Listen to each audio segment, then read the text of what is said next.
Oh, we breaking down Kris Medlen faux show. Is that a good way to start it for him? Let's see if he likes that.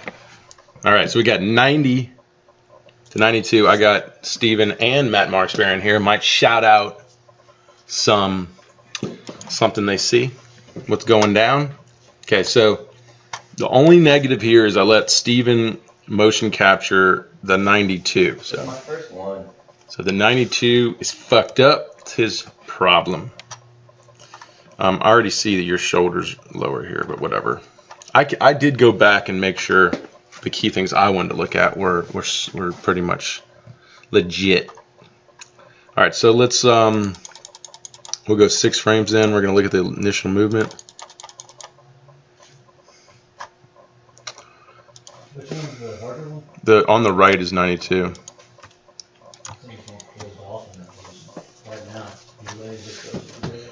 Well, shoot, look at me. I'm already got the hip going off here. Let me recalibrate that. Right hip. Well, it's staying there. Where is it getting off? Must be getting off right there.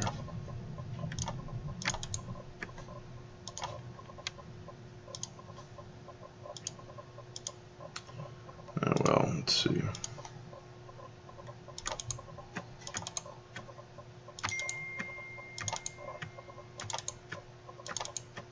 Yeah, I didn't know it. There it goes. Now it jumps back. Okay. All right, so 6 frames. The 92 is that right hip's 8 inches from the rubber to 9. So that's weird.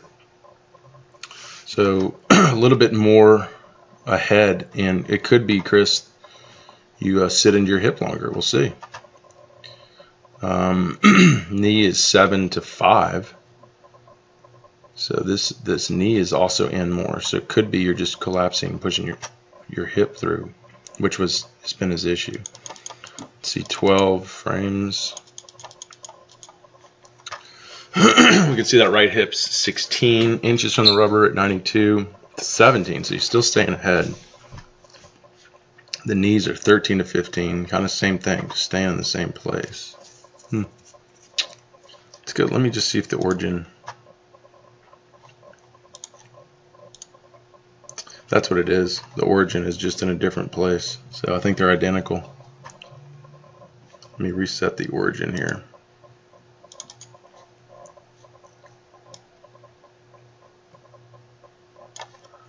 Actually, it probably needs to be set on this one.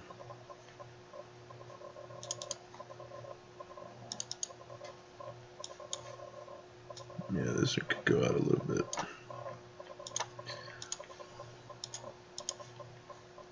Okay. All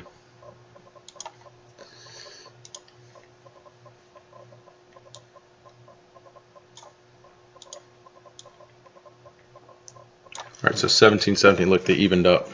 All right, that was it. So just an origin issue. Okay, so let's look, let's watch hip rotation. So 17, frame 15, it's at 26, frame 15, it's at 26. 18 is going to be front foot strike. It's at 39. 18, it's at 38. So your hip got through more by almost an inch. It could be. Let's see. Yeah, I think it to me that could be legit. Looks like I can see a little more at the heel on the 92. So that'd be huge. More power out of the back leg. That's what I would want to see. I don't want to see the trunk going earlier and the arm dragging more, even though I think there is a little bit of that. But we still do see, looks like possibly could be a little more hip drive in the front foot strike. Possibly. As far as like, I think our elbow, our shoulder, no, it's that the shoulder positions are off. Let me try to line those back up.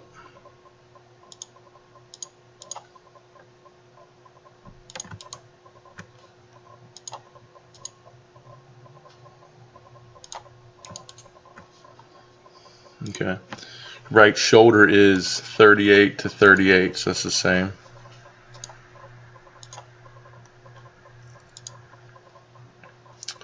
Chin, 46 to 49. Calibration could be off, let's see.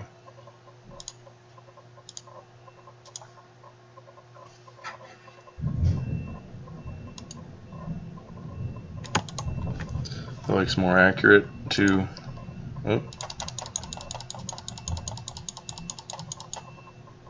So that's 48 to 46.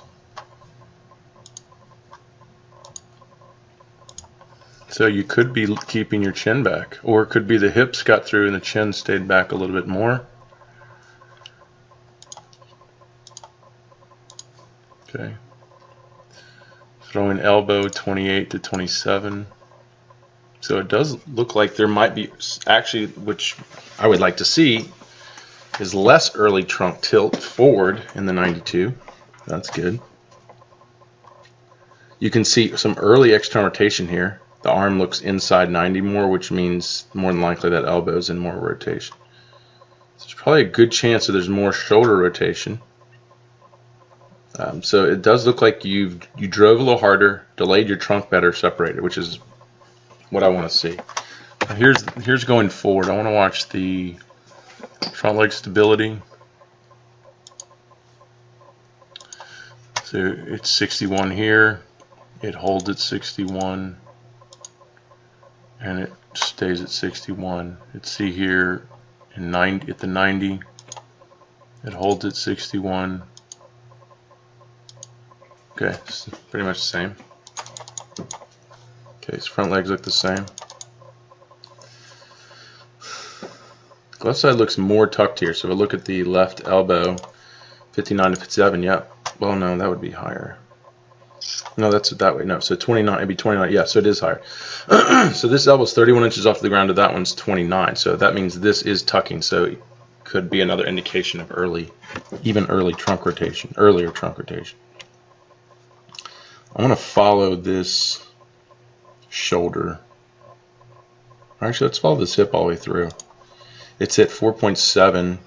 Look at this hip's at 5.2. So this hip's moving faster at 92. And it's ahead. Next frame it goes to 43 to 43. So it's catching up. And it's going faster. So your hip rotation came late.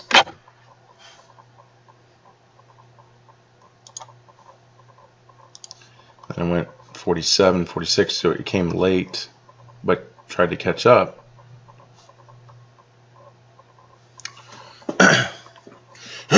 So, looks like that earlier hip rotation, good, which is important. I'd like to see more. I think that's where we could keep getting better, is more early hip rotation. Basically, let's take what we're doing with 92 and just do it better. If we look at the right elbow position at 48 to 51. So it's 3 inches farther back behind the head, as you can see here. So I think that's walking the line. I wouldn't, if we go any farther than that, we're going to start having shoulder problems and elbow. I mean, that's going to be more stress on the arm. So the arm is pulling back 3 inches farther. So I would still like to see front foot strike, the hip, more than just barely an inch ahead. I'd like to see the back hip 2 inches ahead, and so this elbow doesn't have to pull back and to delay in pretty much the delay. If we look at the chin here, 58 to 59. So you're keeping everything back longer here, and that's why the speeds are up.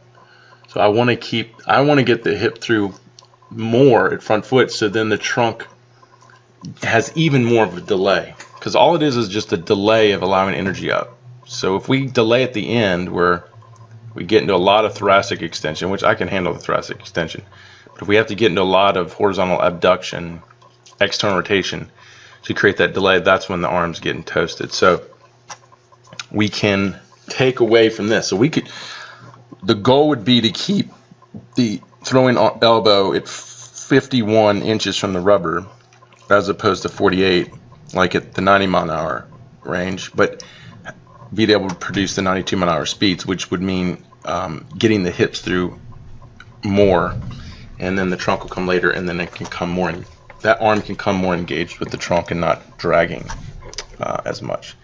So we're walking the line because you can see it's just starting to break the scapular plane. So I get a little nervous right there. You're literally just on that line where it's hyperangulating. As far as, I can't really see arm speeds here, but as far as trunk tilts at pitch release, let's see, the chin pushes out to 65. So they both get to the same place, 65, 65. And the front leg stays. So the finishes are the same. It's just to increase 92 to 92 from 90, you're pulling your elbow back 3 inches, which is pretty hard. So just think of the shoulder. How much more torque is that putting into the shoulder and the elbow? So I do see it happening, it's trying to happen here through the lower half. We just need more of it, which is ultimately what we're hoping to find. More of it at front foot strike. So instead of being right hip at 39 to pretty much 38, almost 1 inch, I'd like to see this at like a 40 or 40, 41, and then this will be even in later trunk rotation, because this is at a 38. We can see the glove side is tucking down more and the arm is in external rotation. So if we get this to a 41, then this will be even more delayed, which that later transfer of energy will be there to increase speeds, and we won't have to drag the arm to create that delay at the end. What do y'all think? Y'all got anything on that? I think it's good. All right, man. No, you're straight on number that, and I Fucking you're looking at your phone, bro. All right, that's it. It's just crazy how someone's supposed to. That's hard for how someone is supposed to know that their elbow is going 3 inches back. Well, you should be able to feel it. That's probably the throws you're going to feel more stress in. That's the one that you're going to, you throw more 92s that day, and all of a sudden you're more sore the next day. And now you know why, because your elbow is pulling back 3 inches harder, which is putting more strain on the front of the shoulder and more strain on the elbow to stabilize that. Make sense? Yeah. I just think it's kind of hard to, you're going max effort every time. It's not hard. You're telling yourself, when I go max effort, I'd better go max effort through my back leg, through my hips, not through my arm. Because if I just think max effort and I pull and I drag, it's not a healthy max effort. I want to think max effort, load and rip and drive and delay, and then let it go. That was like his whole thing. He's saying he would like to see his hips get a couple of more inches through, so that everything. No, I understood that. I just think it's hard. Well, it's hard as shit. Tell somebody you're going 2 inches back, and then that person go, okay, what the fuck? How do I know that? Because sometimes when you throw max effort and you throw 80% effort, it honestly feels the same half the time. Personally, as a pitcher, you know that too. There's days where you're throwing just harder, and it didn't even feel stress on it. Yeah, but it could have been days you were doing it better. So the point, but no, I get it. But the point is I get it too. But here's the thing: Medlen knows this. Like, he's 31. He wants to play this game. God knows, maybe 35, 36, maybe longer. He knows that if he doesn't figure this shit out, if he doesn't, every time he wants to crank it up, he doesn't get the hip through more. He knows it's only a matter of time for him to just fall back where he's been most of his career.